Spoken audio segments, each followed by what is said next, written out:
টকা দিম আৰু 25,000 টকাটো ভাল কৰি খৰচ কৰিলে আমি আপোনালোকক দ্বিতীয়বাৰ 50,000 টকাকৈ আমি আপোনালোকক আগবঢ়াম।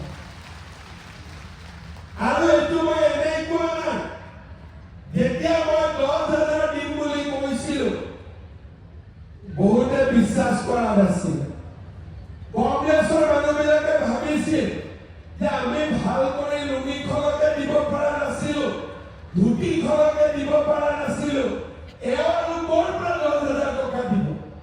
কিন্তু আজিতো পাই গ'ল 10,000 টকা। যেনেকে আজি 10,000 টকা পালে তেনেকৈ আপোনালোকে 25,000 টকাও আপোনালোকে পাব। যদি মই কলো যে আমি দিম, আমি দিব লাগিব, কাৰণ আমি কেতিয়াও মিছা কথাৰে ৰাজনীতি নকৰো। 1 লাখ ল'ৰা ছোৱালীক চাকৰি দিম বুলি কৈছিলো, এতিয়া 1.5 লাখ ল'ৰা ছোৱালীয়ে চাকৰি পায়। 830 টকাৰে অৰুণোদয় আৰম্ভ হৈছিলে, আজি 1250 টকা আমি অৰুণোদয় দিওঁ।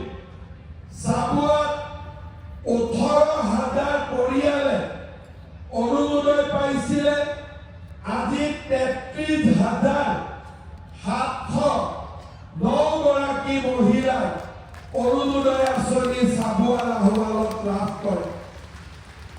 কোনে কোনে অৰুণোদয় পায় হাত দাঙকচোন। আচ্ছা, কোনে কোনে নাই পোৱা হাত দাঙক। যদি পৰিয়ালত কোনোবাই পাই আছে হাতখন নামাই দিব, কাৰণ অৰুণোদয়টো আমি পৰিয়াল হিচাপত দিওঁ। একেবাৰে পৰিয়ালত কোনেও অৰুণোদয় নোপোৱা আই মাতৃসকলে অলপ দেৰি হাতখন দাঙি থাকক, মই যাতে এটা হিচাপ কৰিব পাৰো। ঠিক আছে, মোৰ হিচাপত আৰু 3,000 মহিলা অৰুণোদয় দিব পাৰিলে চাবুৱাত সকলোৱে অৰুণোদয় পাই যাব, হয়নে নহয়? মই ঠিকে কৈছো নে?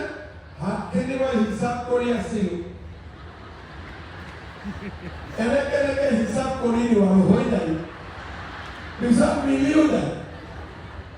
যি নহওক, যিসকলে অৰুণোদয় পাই আছে 33,709 গৰাকী, নিযুত মহিলা পাই আছে চাবুৱা লাহোৱালত 3,129 গৰাকী ছোৱালী, ৰেচন কাৰ্ড পাই আছে 60,000 পৰিয়াল, আৰু এটিকলি দুটিবাৰ আঁচনি পাব 32,676 গৰাকী মহিলা আৰু পুৰুষ।